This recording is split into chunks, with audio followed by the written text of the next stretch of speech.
Good evening, rather. First of all, just want to say nyawa to each and every one of you who have joined us physically here. It's been challenging to try to plan any type of event with COVID, obviously, and where we're currently situated as alert level orange. So we're kind of doing a hybrid model, trying to maintain, obviously, the social distancing, our masks, and all those important safety protocols, as well as looking to online virtually so that people can join in on this occasion. So just before we begin our program, I'm going to introduce Al to start us off in a good way and look to the opening address.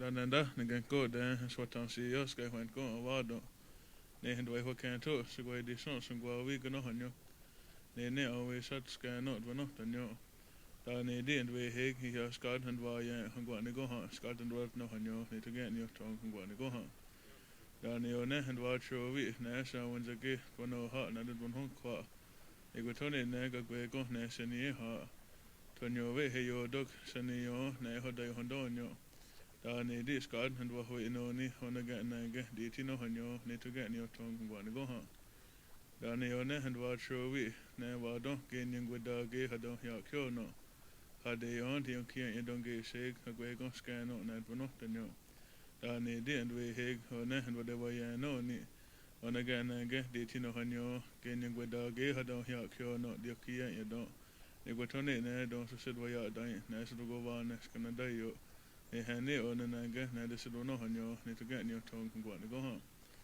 da ne one to gwa di hanji jok taksan ho we ta honja de ko ya ge handro na so go di so ni to se do ne scan no na ga ha no tanyo da ne ga ne ha de ni shage ha de sunda ge ha so hangwe na ha ge na ho de ne don sha da ne di ndo de wa ya no ni ona ga na ga de so no hanyo ha ge ko ya de ha na ge so go di so ni to ga ni to ngwa ni go ha da to di ni na ga na wat kwe ni ge gwa di ha ga ya ga ta ne agree hun ho don go ho ne ni shode da to ni to ngwa ni go ha da ni to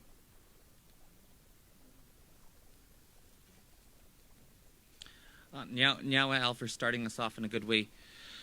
Just before again I begin, I want to just make a few opening remarks of what today means. I know as the inaugural first year of the statutory holiday, first of all, it would have been nice to see Ontario follow suit. And nonetheless, we're still here, and the resilience that we show as a people. I think it's important to know. I know I've been on quite a few interviews today, but to see and to look at the honoring, that's exactly why we're here today, is to honor our survivors, to honor our children who never made it home, but to also honor each and every single one of us here. We have been through so much as a people. And it's so inspiring to see the perseverance and the resilience that we have as a people. And that to me, in which is I invited Rainey, our Miss Preteen Six Nations, to stand with me, because we have children who matter now. As much as, we've been going through the difficult times, and, these have been really heavy and dark conversations, and, there is so much support. I must pause there and also look to, if you do need, these conversations are tough. I've been asked multiple times today how I felt of this day and what that means. There's a lot of mixed emotions, and I'm sure a lot of our community members who are here today can attest to just that. And so for me, it's looking to say our survivors have endured so much. They've endured so much in their lives.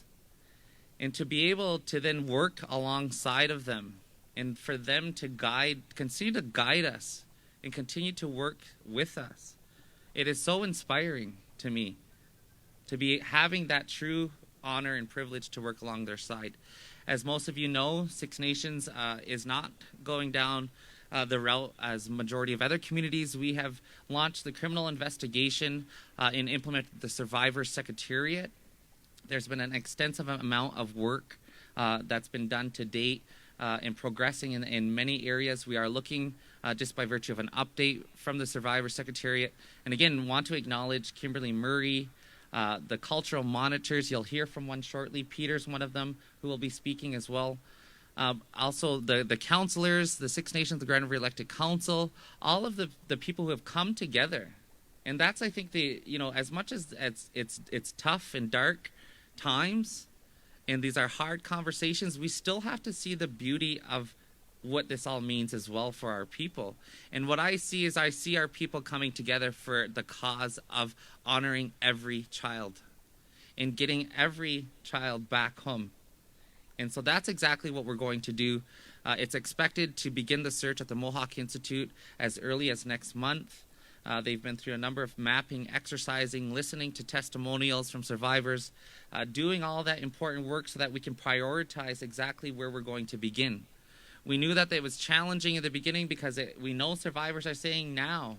They want to start and begin now.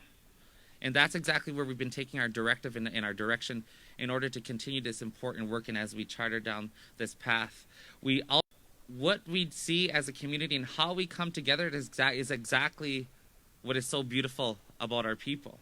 When one's in need or when one's down, when we've had a horrific time with COVID, we've lost a lot of people. We've lost a lot of community members over this time of COVID.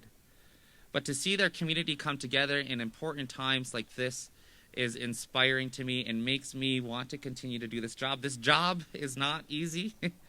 It is so challenging. It is so difficult. But it's people like the survivors. It's our elders in our community. It's people like Rainey who continue to inspire me to do this work.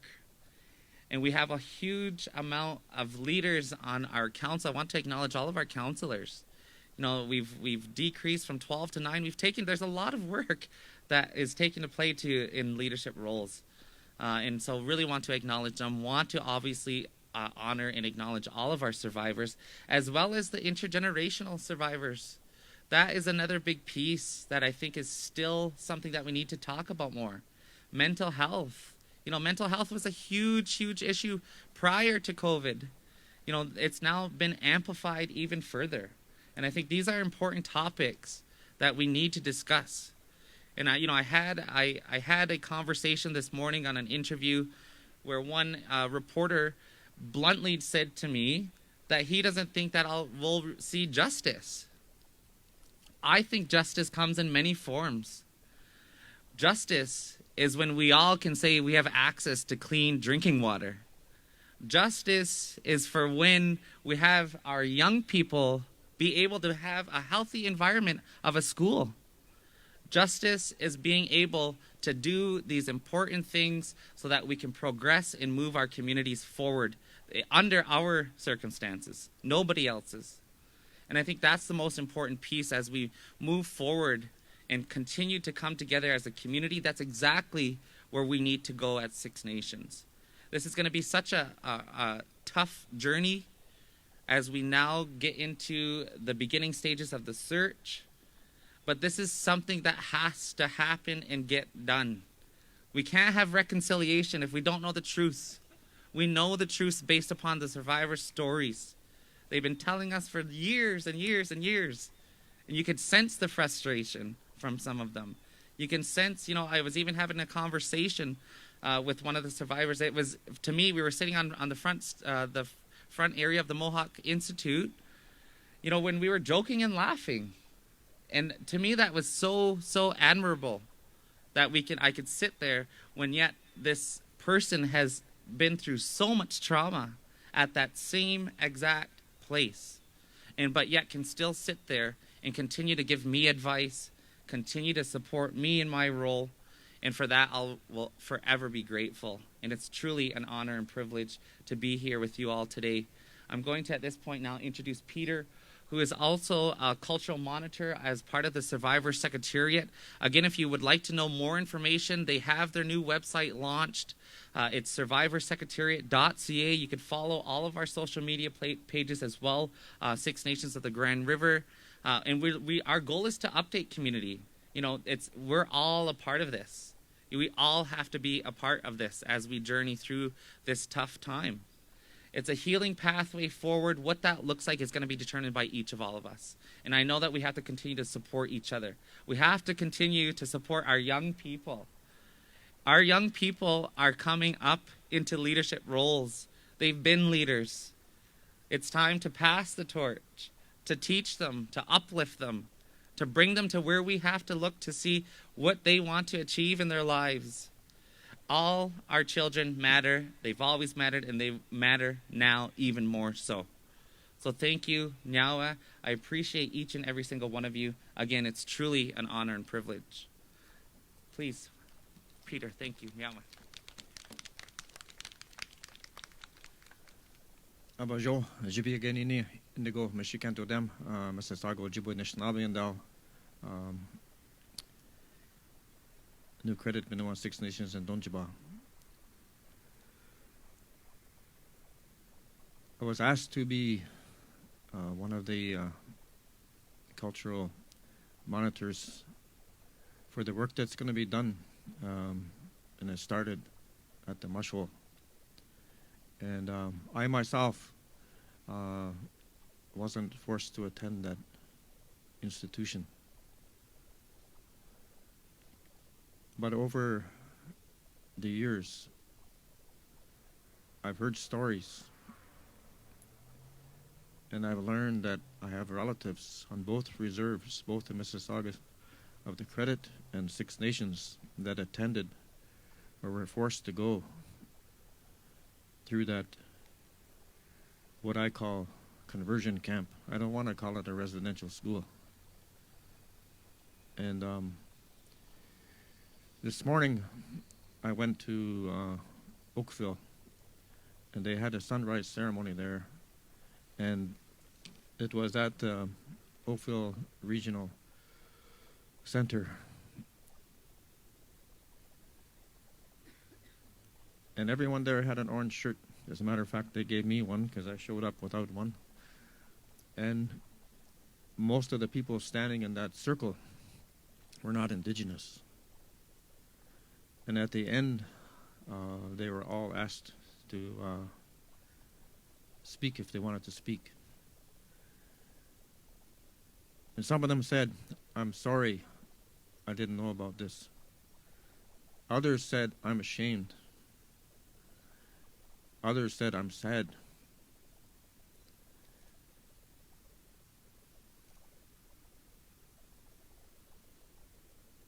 I think one of the biggest things that can happen is that we educate Canadians about the true history of Canada.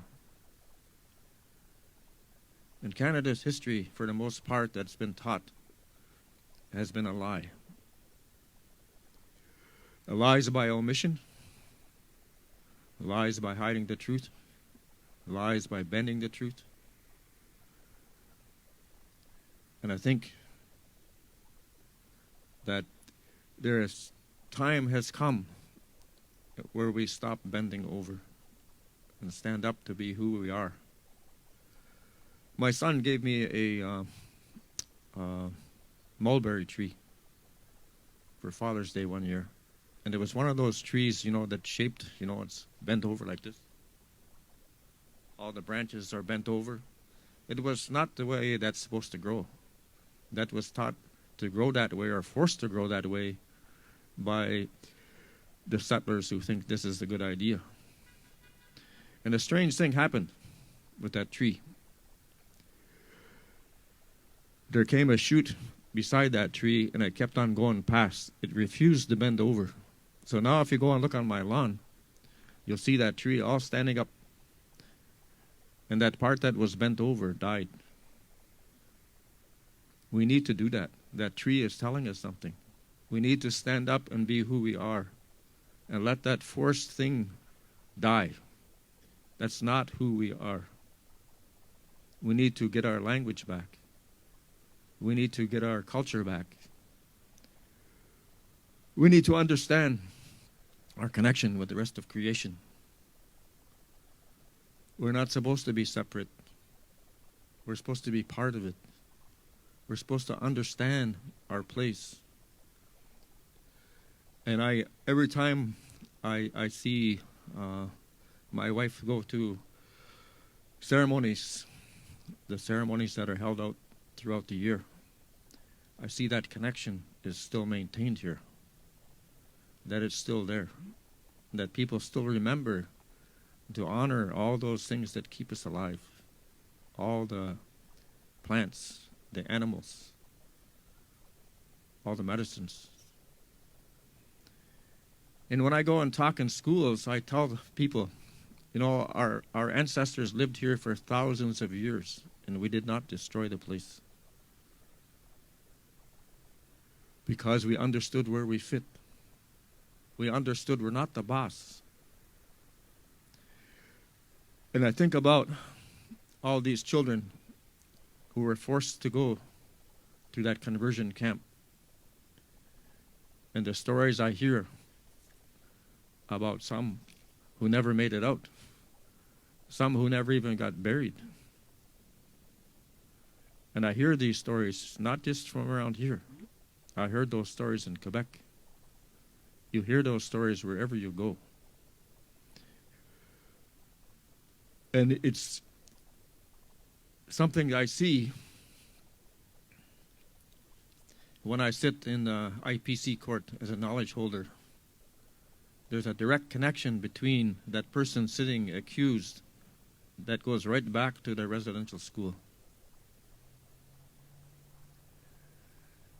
I don't think that we understand truly how much harm that institution did. The survivors will know, but I think the Canadian public doesn't know, and they can't understand.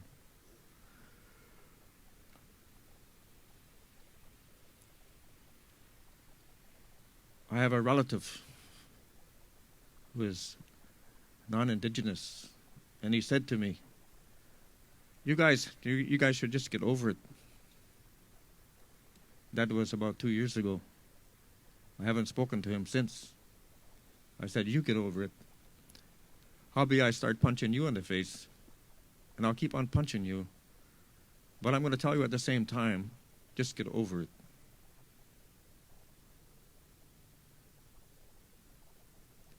And I think that if the Canadian public, all of them understood what happened, that then we can see some change. I'm hoping that's what happens, that we see some change. I'm not going to wait for the government to do that, to make change. I think the Canadian public has to make the change. The government can't force anybody to change, but education can. I'm hoping, I have hope that this change will happen. I have hope that we can reclaim our language and our culture. I have hope that when some young Indigenous student goes to school and he has long hair, that he's not made fun of, that he's not bullied. I have hope that old people like me let their hair grow long. You have strength in your hair. You have these things. And so I encourage everyone to take that message that I got from that tree. Quit bending over. Stand up, be proud of who you are. Reclaim your language. I don't care how old you are. You can start. Learn a little bit. I didn't start until I was old. And I now know a wee bit, not much. Bungi at the go, they say in the language, just a wee bit. But everything I learned, especially in the language, the words, what they really mean, not just the English translation. There's messages in there. I want to share just one short thing. Well, my wife says I talk too much, but I want to share this one thing that I learned from. It's kind of a ceremonial thing, but it comes from the language. In Ojibwe, nin is me, myself, and I. And so one of the fluent speakers talked about that word. And what he said was, you have nin, and above that is Nos Ninga, your father and your mother. Mashomas Nokomis, your grandmother and your grandfather or grandmother.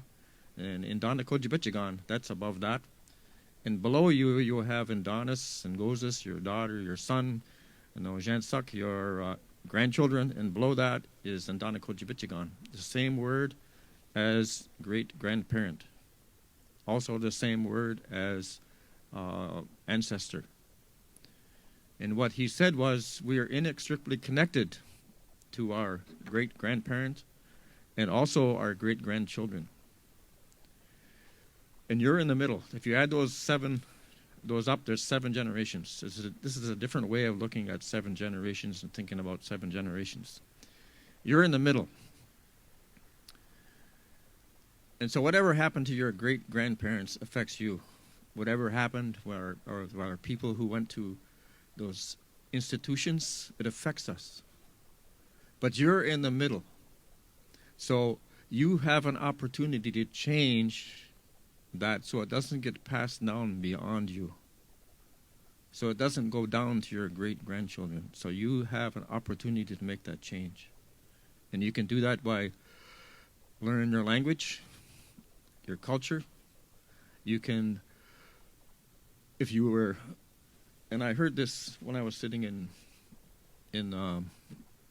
IPC court, where one person came in there and they said, I was never hugged when I was a kid. So when I had children, I didn't know how to hug my children. I didn't know how to love them. If you fall into that category where that has happened to you, then you can change that by learning how to hug your children, how to express your love. That's one of the things that we can do to change things, to make that 7 generations work for us, for our future, for our great-grandchildren. Change is hard, but we can do it. I know we can do that. So, as my wife says, you know that guy talks too much, so I better stop now. So I'll say, Nyawagoa for listening, and I'm hoping to see us as a people take the message from that tree, and everybody stand up and be who they're supposed to be. Miigwech. So, Rainey Smith.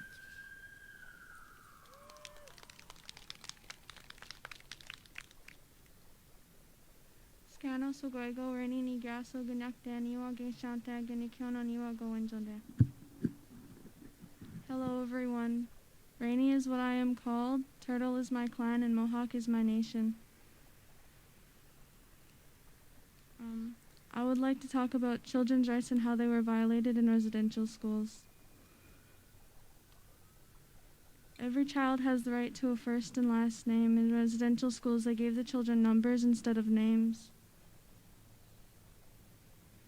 Every child has the right to be free from any kind of violence or abuse. In residential schools, children were mentally, emotionally, physically, and sexually abused by the priests and nuns.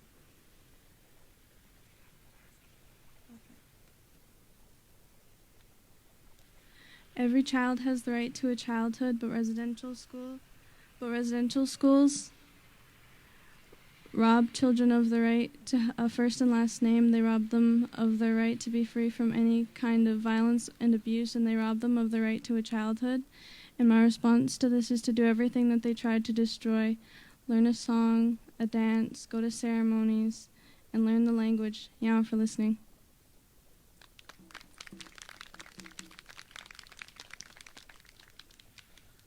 Okay, Nyawa Rainey, and congratulations on your new role as ambassador. Before I introduce our next speaker, actually a performer, Samaya Smith is going to come and join us and do a couple honor songs. But I just wanted to give you, for those watching from home, behind me is a huge heart laid out by luminaires that community members have been out in and out throughout since 4 o'clock today, writing messages. We're putting candlelights in the bags, and we're going to be flying a drone. Our goal behind this is to have an actual production, a video of today's events that we can share with community and others. Hopefully by Monday, that's the ideal goal date, is to have that completed and shared with community on this event, and to see with the drone. So our friends at Pink's Production want to give a nyawa to each of them. But again, that's the beauty of our people coming together. We've come together today to build this heart, to show and look to, how important this day is, and how important the next days are going to be, and where we go from here. So with that being said, without further ado, if I can introduce Samaya Smith, who will be joining us for a few songs. Yahweh.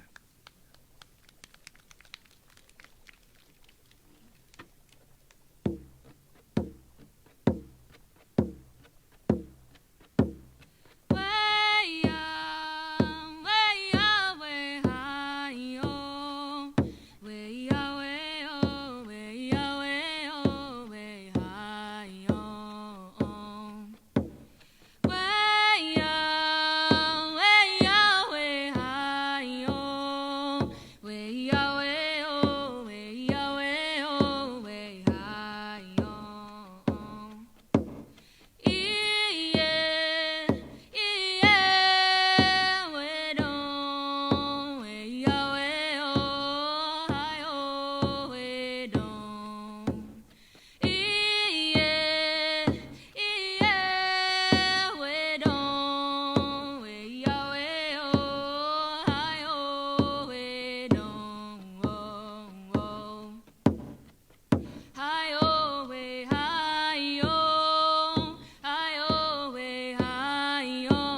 Okay, Nyawa Samaya for such beautiful voice and songs to share with each of us this evening. That about sums us up. We'll do our closing next. But just before then, again, just wanted to make a couple other announcements. If you are interested in taking one of our lawn signs, we have many lawn signs around. You're more than welcome to grab. We also still have lawn signs available for any homeowners that would still like one that will be available for pickup at the Central Administration Building. So at any point in time, please just reach out if you're interested in a lawn sign. Our goal is to continue the awareness and as Peter had mentioned, the education. You know, we need to continue to educate Canadians exactly on the truth, as well as the government. And I think, you know, it's important that we now have to the government needs to take action, concrete action, and looking to all the TRC recommendations. You know, I think there's a lot of work ahead of us. But we need the government to step up to the plate. We need concrete action, and the time is now. So just before, I'd like to invite Al back up to close us off. But I'd also like to mention to all the young ones who are here this evening, we would like to get some photos in the heart. So as soon as we begin the drone, and you'll see this, again, our goal is to get this uploaded to community to be involved and to see as well. But we would like to get as many young people for a photo in the heart as well. So if you can please join us for any of the young, and for everyone for that matter, for any photos for after we're done our program here. So if I can introduce Al back to close us off. And again, just want to say nyawa and thank you to each of you for being here. And again, every child matters, and we need to focus on our children now and continue to work for our next 7 generations. Nyawa.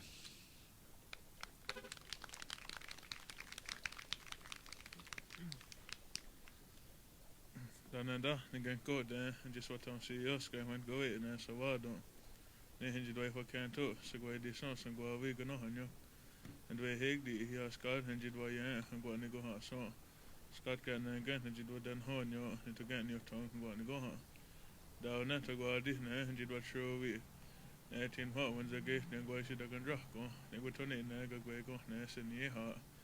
They go turn in, nest and ye on, they hold their hondon, the Scotty and again to say go away no ni on again again to say 18 hon yo need to get your tongue go on go home. Down here on and did what show we getting with dog here don't hear kill no. Had they on the key and don't get sick and go scan no not one of the yo. Down here didn't we hig Scotty and again to say go away no ni on again to say 18 hon yo getting with dog here don't hear kill no. You go turn in there, that's a set way out, dance will go on, that's gonna die, you need to get in your tongue and go on and go home. Down there to go in and get him sick of duck, somehow in and get 100 days to go this song. Nigga knew it's an on yacht near Santo Santo, scan on and get had one off the new. Down there didn't we hig, when I didn't again, that's a set one on you. On her gate on her day, and now great to go this song, need to get in your tongue and go on and go home. That I didn't and get no what we need, he could go a day, a guy wind up. And need to hold again, no, neg no honey. Down the dear son, the Tiwa neg, the net scan on some kiate. Son hovin egg and go again, drunk, or don young, go to go home, and go down your home. Out on your tongue, and want to go home, done it.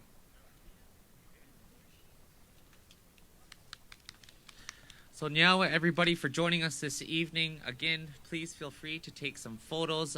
And it was a true honor and privilege to be with you all this evening. That completes our program for the vigil.